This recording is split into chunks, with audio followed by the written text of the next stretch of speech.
Hello everybody. Welcome back to our YouTube channel, Equation by Pharmacist Moms. In this video, we will resume our discussion on the subject of cardiac physiology.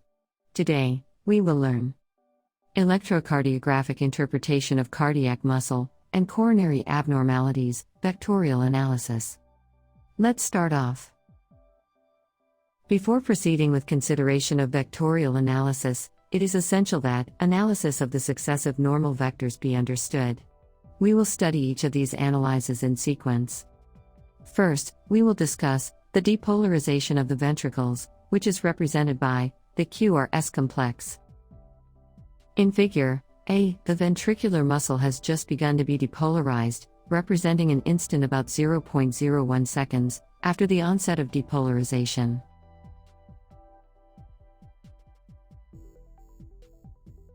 At this time, the vector is short, because only a small portion of the ventricles, the septum, is depolarized.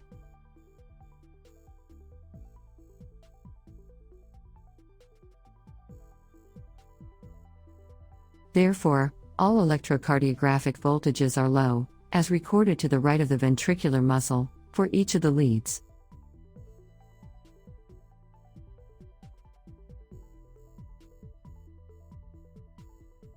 The voltage in lead 2 is greater than the voltages in leads 1 and 3, because the heart vector extends mainly in the same direction as the axis of lead 2.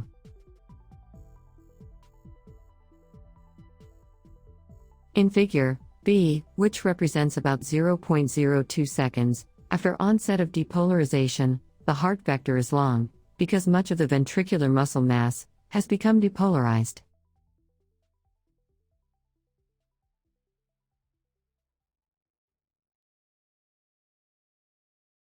Therefore, the voltages in all electrocardiographic leads have increased.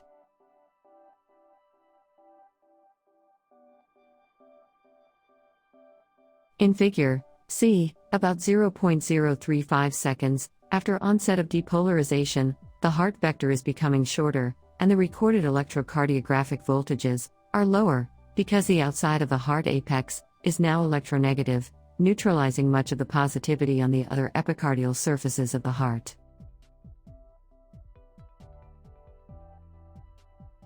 Also, the axis of the vector is beginning to shift toward the left side of the chest, because the left ventricle is slightly slower to depolarize than the right.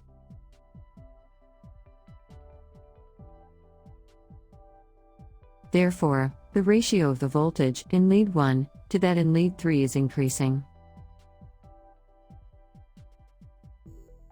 In Figure D, about 0.05 seconds after onset of depolarization, the heart vector points toward the base of the left ventricle, and it is short, because only a minute portion of the ventricular muscle is still polarized positive.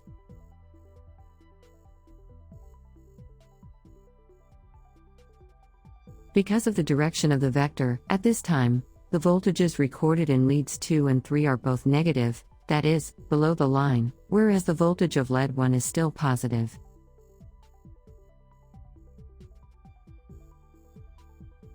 In Figure E, about 0.06 seconds after onset of depolarization, the entire ventricular muscle mass is depolarized, so that no current flows around the heart, and no electrical potential is generated. The vector becomes 0, and the voltages in all leads become 0. Thus, the QRS complexes are completed in the 3 standard bipolar limb leads. Let's summarize it. When the cardiac impulse enters the ventricles through the atrioventricular bundle, the first part of the ventricles to become depolarized is the left endocardial surface of the septum. Then depolarization spreads rapidly to involve both endocardial surfaces of the septum, as demonstrated by the shaded portion of the ventricle in the given Figure A. Next, depolarization spreads along the endocardial surfaces of the remainder of the 2 ventricles, as shown in Figure B and C. Finally, it spreads through the ventricular muscle to the outside of the heart, as shown progressively in Figure C, D, and E.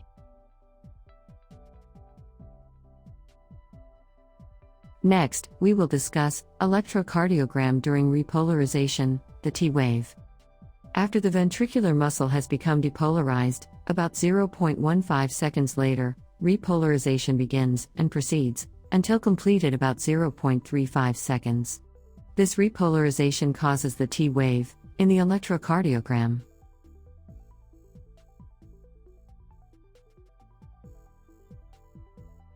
Because the septum and endocardial areas of the ventricular muscle depolarize first, it seems logical that these areas should repolarize first as well. However, this is not the usual case, because the septum and other endocardial areas have a longer period of contraction than most of the external surfaces of the heart.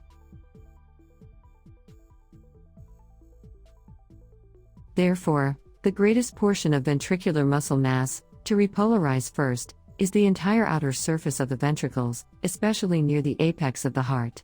The endocardial areas, conversely, normally repolarize last.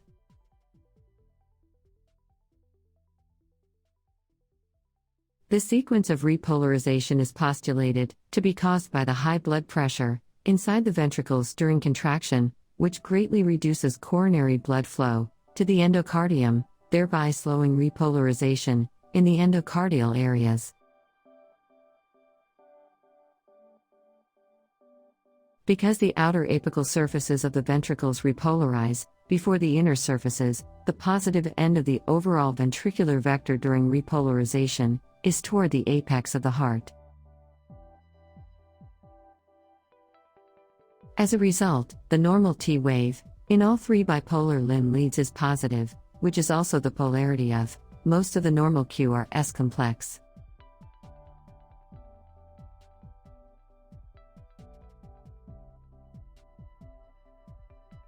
In this figure, 5 stages of repolarization of the ventricles are denoted by progressive increase of the white areas, the repolarized areas. At each stage, the vector extends from the base of the heart toward the apex until it disappears in the last stage.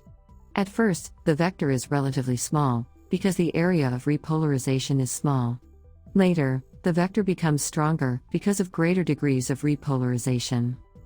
Finally, the vector becomes weaker again because the areas of depolarization still persisting become so slight that the total quantity of current flow decreases. These changes also demonstrate that the vector is greatest when about half the heart is in the polarized state and about half is depolarized. The changes in the electrocardiograms of the 3 standard limb leads during repolarization are noted under each of the ventricles, depicting the progressive stages of repolarization. Thus, over about 0.15 seconds, the period of time required for the whole process to take place, the T wave of the electrocardiogram is generated.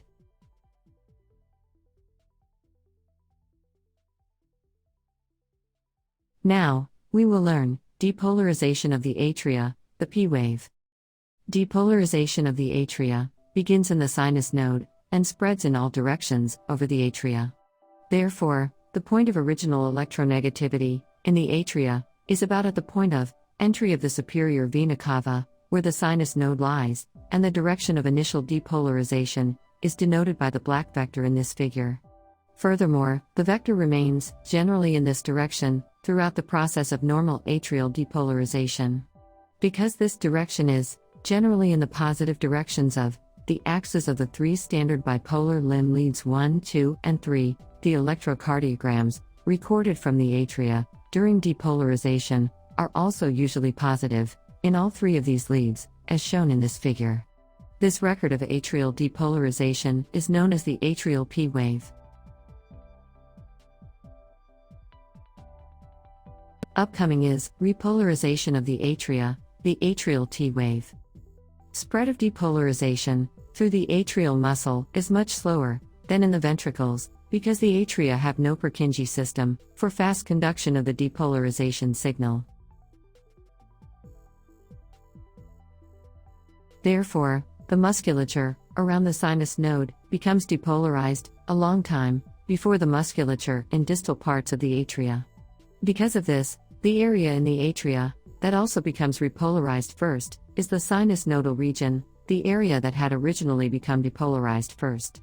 Thus, when repolarization begins, the region around the sinus node becomes positive with respect to the rest of the atria. Therefore, the atrial repolarization vector is backward to the vector of depolarization. Note that this is opposite to the effect that occurs in the ventricles.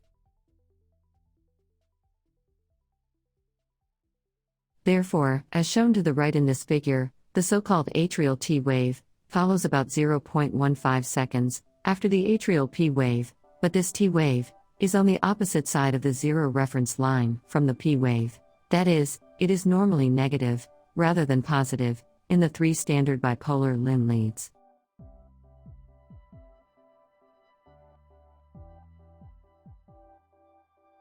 In the normal electrocardiogram, the atrial T wave appears at about the same time that the QRS complex of the ventricles appears.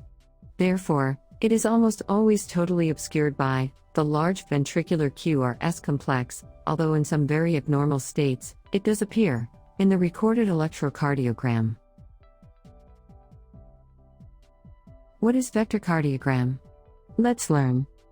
It has been noted in the discussion up to this point that the vector of current flow through the heart changes rapidly as the impulse spreads through the myocardium. It changes in two aspects. First, the vector increases and decreases in length because of increasing and decreasing voltage of the vector.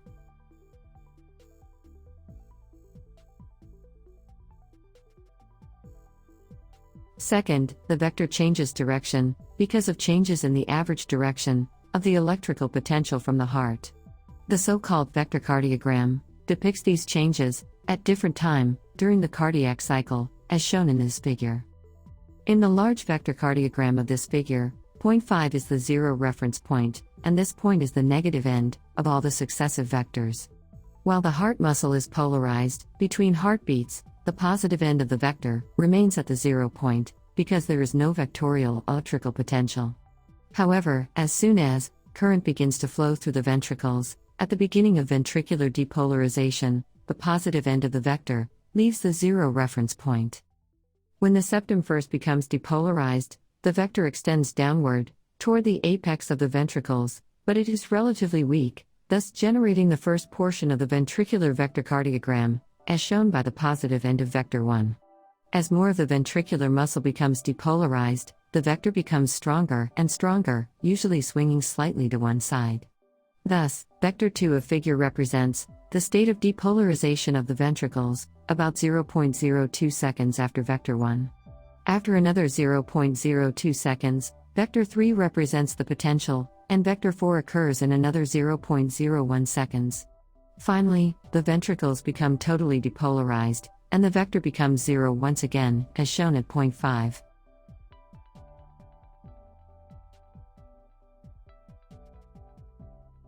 The elliptical figure, generated by the positive ends of the vectors, is called the QRS Vectorcardiogram. Vectorcardiograms can be recorded on an oscilloscope by connecting body surface electrodes from the neck and lower abdomen to the vertical plates of the oscilloscope, and connecting chest surface electrodes from each side of the heart to the horizontal plates. When the vector changes, the spot of light on the oscilloscope follows the course of the positive end of the changing vector, thus inscribing the vectorcardiogram on the oscilloscopic screen. Here we reach the end of our discussion. We will continue our discussion on cardiac physiology in our following video. Till then, take very good care of yourself. See you.